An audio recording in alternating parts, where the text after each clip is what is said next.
Hey everyone. Um, First off, I'm going to apologise that this one is almost certainly going to be clunky and awkward because I've got the anxiety going quite a bit in this one. It's one that I've been psyching myself up to do / putting off, however you want to word it, because it is something that I don't talk about to a lot of people, and it's something very, very vulnerable, I suppose, is one way of putting it. Now, first off, I am going to give the warning myself this time. I'm not just going to rely on a written card for the viewer discretion warning. This video will go deep. It will get dark, and if you are at all distressed by talk of suicide or self-harm, then viewer discretion advised. First off, I am going to give a little deeper talk into intrusive thoughts. I mentioned intrusive and obsessive thoughts when I was talking about OCD all that time ago. Seems like a long time ago now, doesn't it? But basically, intrusive thoughts are almost invariably distressing thoughts that you don't put there yourself. Now, almost everybody actually gets these things. It's the thought of, as you're going along, as you're talking to someone, and you think, God, I could just punch you right now. Or you have a thought of something terrible happening to someone you care about, or something terrible happening to yourself. It's generally, as I say, just an unpleasant thought that puts itself into your mind. Now, for most people, they pop into their head, it's there, it's gone, they don't think about it anymore. For someone like me, usually an OCD sufferer, an intrusive thought it basically becomes an obsessive thought when it stays there and you can't get rid of it. Now, as I've mentioned, in the case of OCD, a ritual of some description, a compulsive action, can dispel the thought for a while. But for people like me, where intrusive / obsessive thoughts on their own are an issue, there is nothing that can seem to get rid of them. And so they're there almost all the time. Some of them are. In some cases, it's a thought that'll pop into your head and get it, go away, don't want to think about that.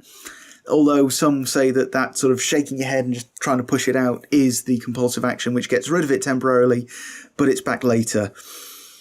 Some thoughts arrive and they stay for a long, long time. Now, this is the bit that I generally do not talk about. I mentioned it a while back on Twitter in an attempt to help someone. I hope it did. I think it did. But basically, one of my worst intrusive thoughts is of suicide. Now, I just want to stress here that intrusive thoughts, suicidal thoughts, do not equate to suicidal tendencies. I am not a risk to myself. But every single day, every morning, almost invariably, the first thought that pops into my head is, word for word, I should just kill myself. And I don't want to do that. Not only do I not want to do that, I don't want to think that. But there it is, that thought comes into my head, and that thought will stay there when I wake up for a long time.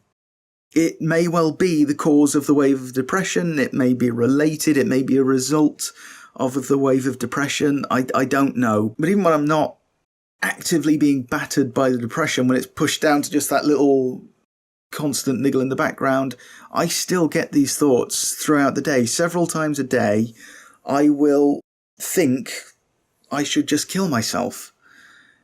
And then later on, I'll get the same thought, and it's not just that. One of the worst parts about it is that my brain, my mind, visualizes how I should do it. I'm not going to go into detail on that. That would be unnecessary, gratuitous, grim unpleasantness for the sake of it. So I'm not going to go into detail on that, but suffice it to say that my brain does go through all the ways that I could/should do it throughout the day. And I'm sure you can imagine when that sort of thing starts going through your head, that does affect your mental state. That does go towards the depression. Or again, it may be a result of, maybe it's a vicious cycle, one is feeding the other. But you can imagine that even in some of the happiest times I'm having,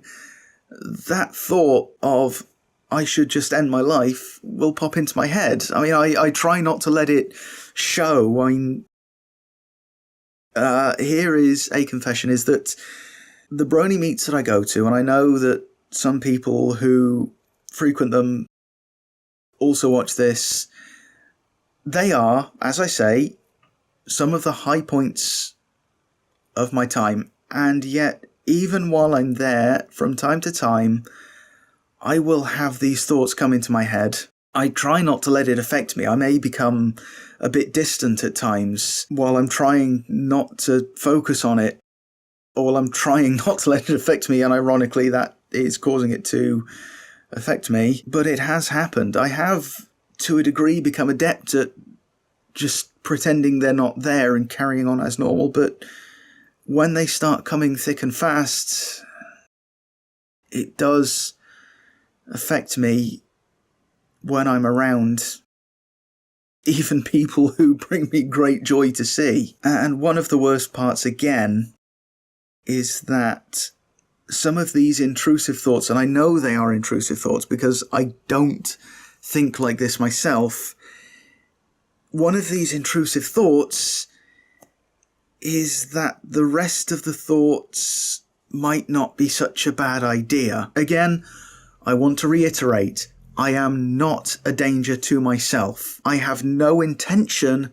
of actually going through with anything like that, which is how I know that that is just another intrusive thought. But they are all there, and I say several times that I mean they are there on occasion, almost constantly throughout the day. There are situations which do exacerbate it, again related to the anxiety in this case.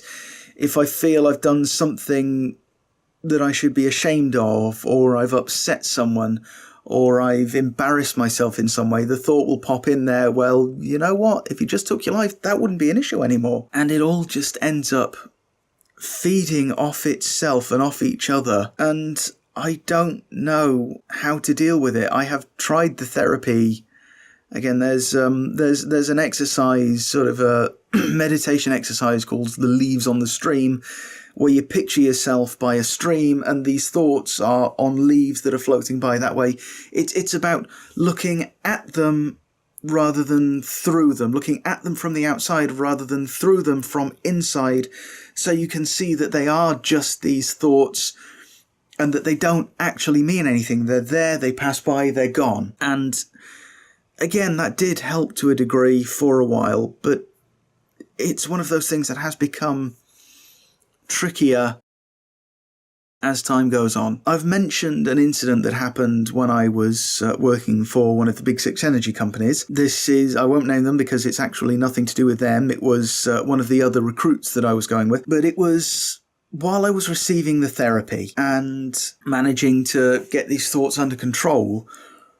It was a group interview, a group recruitment. Sorry, no, it wasn't a group interview. It was a group training at the beginning. We'd all gone to this hotel's function room, and we were all training to do the job. And it was during one lunchtime when the conversation got onto traffic. And again, it was in town, so traffic had been nasty, and that's how it got to that. And one of them said that they'd once been held up for 2 hours because someone was on the bridge over the river threatening to jump in. Now, this is one of those things that does start these thoughts off with me when people start talking about it. So I was there trying to just let it flow over and not put too much thought to it. And then she said that people who are like that should just do it, they should just kill themselves and get it over with so they're not a problem for anyone else anymore. Now, as you can imagine, that they're sitting as I was in the fragile state that I was, there is no amount of leaves on stream that could let that flow over me. That hit me like a ton of bricks. I immediately had to leave the room because I'd started instantly at that point having a severe panic attack. Because everything that I'd been managing to hold off and not let bother me, up until that point, I'd been fine for a good few months at this point. It all just came crashing back down on me. The thought that someone thought that someone like me who has these thoughts should just go ahead and do it and get it over with, well, that played badly on me. And basically, at that point, that started a mental breakdown in me. I tried to keep strong for that point. I didn't really mention it to anyone. One of the recruiters, one of the trainers who were there did come up and ask me if I was okay, and I mentioned that someone in there had said that and that it had affected me badly, and they said, look, well, okay, look, just take a few minutes here, just take some time here, and you'll be all right. And well, of course, she didn't know how my mental state was, so she didn't know that I wasn't going to be all right from that. And absolutely nothing got done about that conversation. No one went in and said, look, we can't talk about things like this, or we have to be careful talking about things like this. When you are the sort of person who thinks that someone who is suicidal should just go ahead and do it rather than get help for it or be helped or given the number to suicide hotline. For what it's worth, I am going to be researching various suicide helpline and help contacts, either online, phone, whatever. I will put as many as I can find down in the description. So if you do feel like this ever, then go to the description of this video, go online, search for suicide prevention, suicide help, get help for it from them.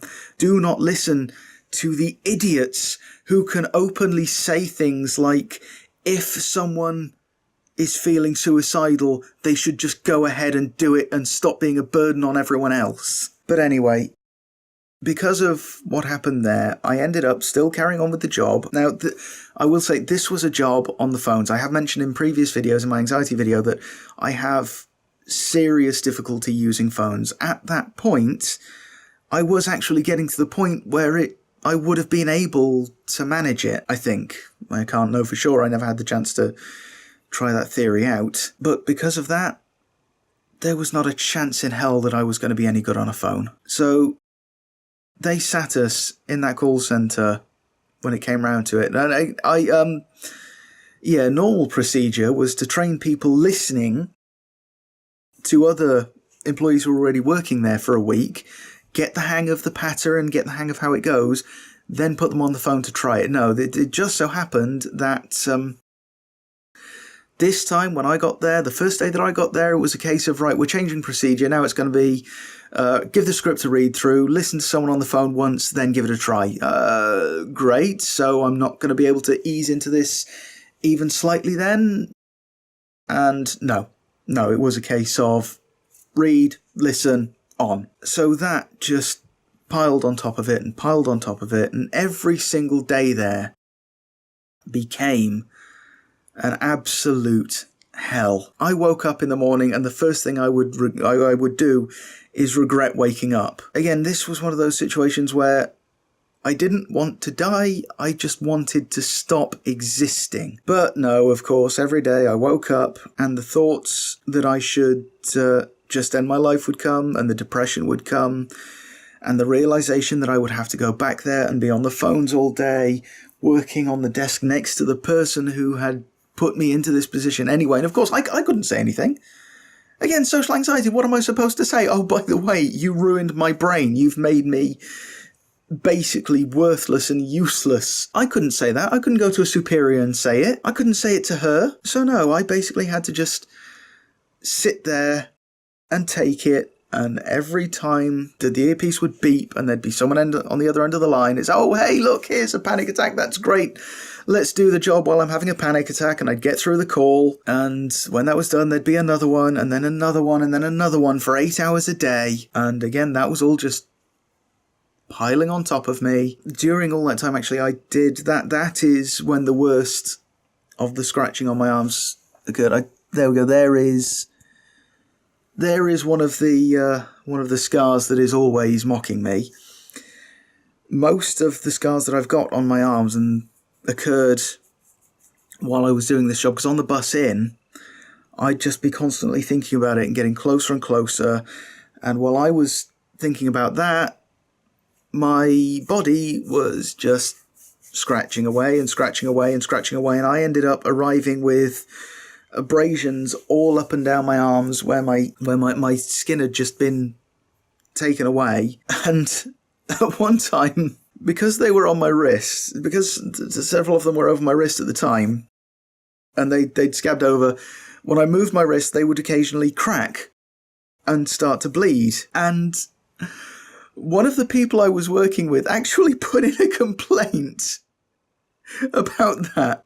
They put in a complaint that I was coming in with these scratches over me, and that they mentioned that I'd been bleeding. And this is something that I had no control over. So again, that's something else that got on top of me. Yeah, anyway, while I was there,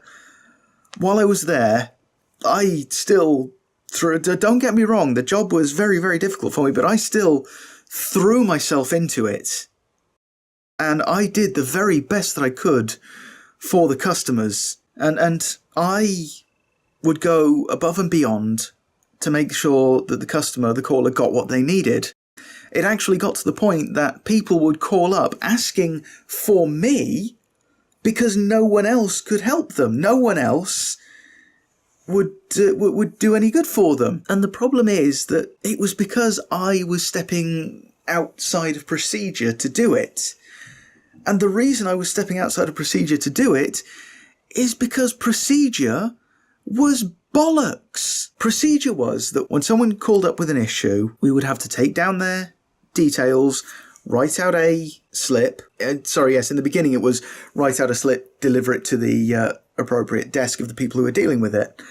It became a case of, right, take the details, type out a slip on the computer, submit it to the system, and then it'll get sent to the proper desks, and they will deal with it there. The problem is that unless you kept reminding them about it, they would keep pushing tickets back. They wouldn't deal with them on an as they arrived basis. So they would basically pick and choose the tickets that they wanted to do.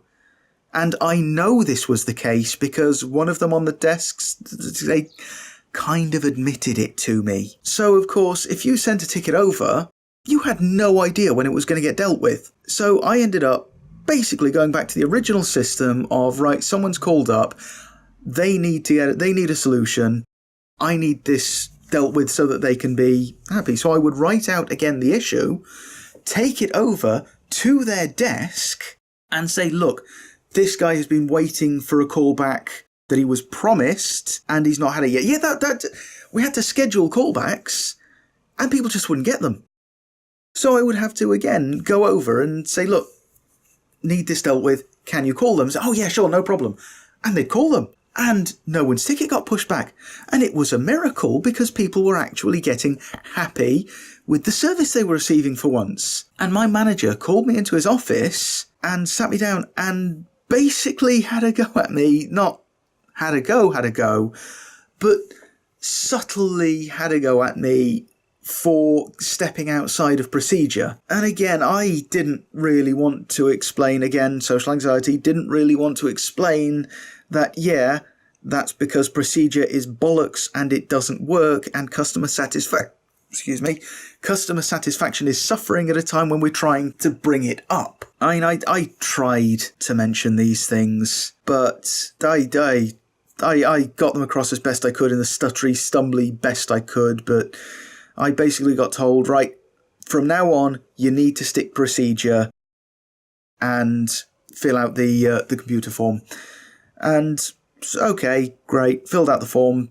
Turns out that the system wasn't decent, and if you didn't put the right bits exactly in the right places, then the ticket would actually not go through anyway. It was a generally flawed system that didn't work.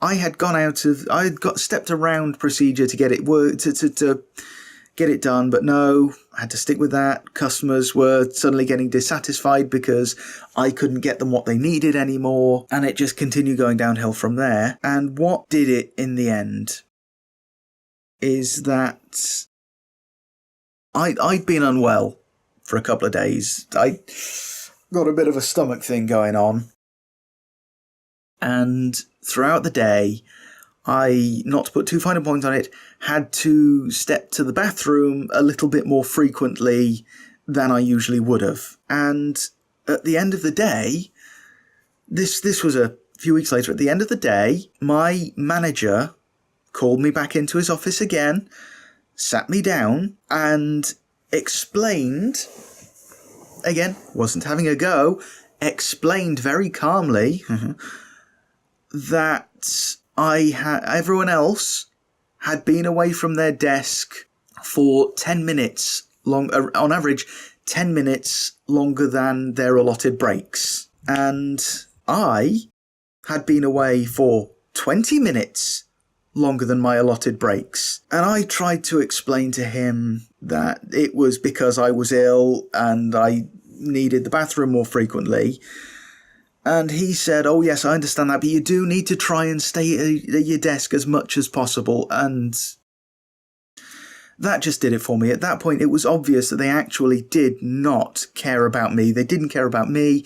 They didn't care about the customers. They just didn't care about anything other than following procedure and getting their money. And I just kind of lost it there in his office. I won't say I broke down, but my resolve to stick at it shattered. And I just said, I said, yes, okay.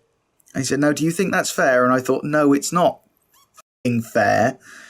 But I said, yes, okay. And it was the end of the day. I left. On the way in next day, the whole thing was just playing on my mind. And I got on the train to town, got the bus to the place, because I had to take a train to get to the bus to get to the place.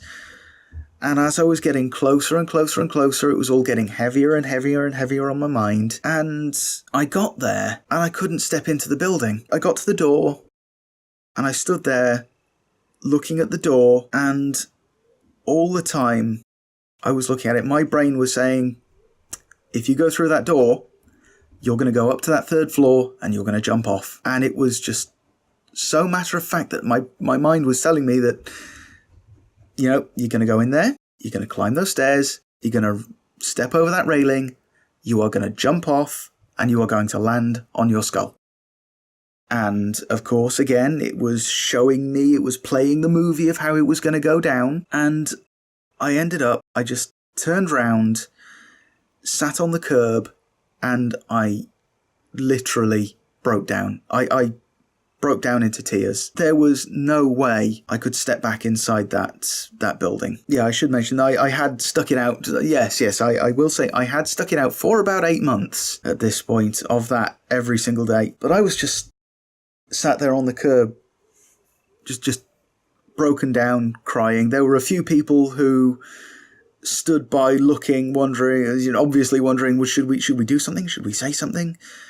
And even more who would just arrive and walk clean past me and go into the building, completely ignoring me. Not that I cared at the time at all. But in the end, the manager came out and he had a chat with me about what was happening, and I just explained everything there. I explained what had happened in the training, what it had done to me. I explained that I'm not good on phones because of the social anxiety, and that had got worse as a result of it. And I just told him the whole lot. And he ended up sending me home. And because I had mentioned that I was having these thoughts, he was he finally seemed to care and said, look, if you go home, are you going to be alone? I said, look, no, there's somewhere I can go where I'm not going to be alone.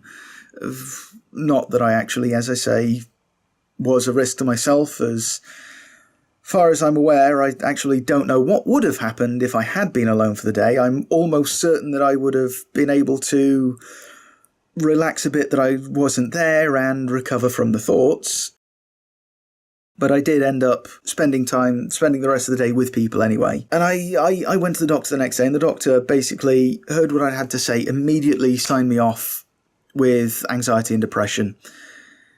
And I stayed off for that ticket, and the time was nearly up, and the anxiety and depression, everything started to come back, and it was because I would have to go back, and I went back to the doctor, and they said, look, yes, it's still this, and signed me off again, and that process repeated. In the end, I had a meeting with the managers from the place, and it was decided that it would be best for me, of course, if I didn't return to work. And so at that point, I basically lost my job at that point, which mixed feelings about that one. Yeah, okay, I'd lost my job, I wasn't going to get paid anymore, but I was out of the place. I was out of the place, and I wouldn't have to go there anymore, and I wouldn't have to feel like that about being there anymore. I mean, I'm not going to lie, I still hold a fair bit of animosity towards the company for the way it is and the way it was, but I'm out of the place now, so I don't have to worry about it. But the problem is that I've actually been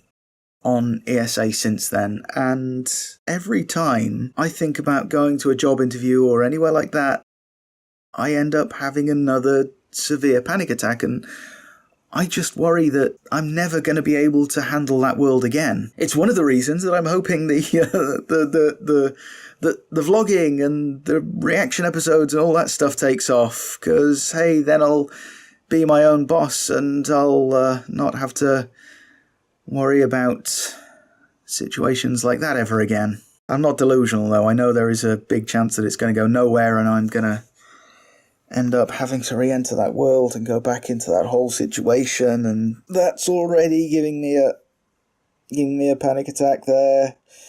Don't need to think about that. No, not going to think about that, okay.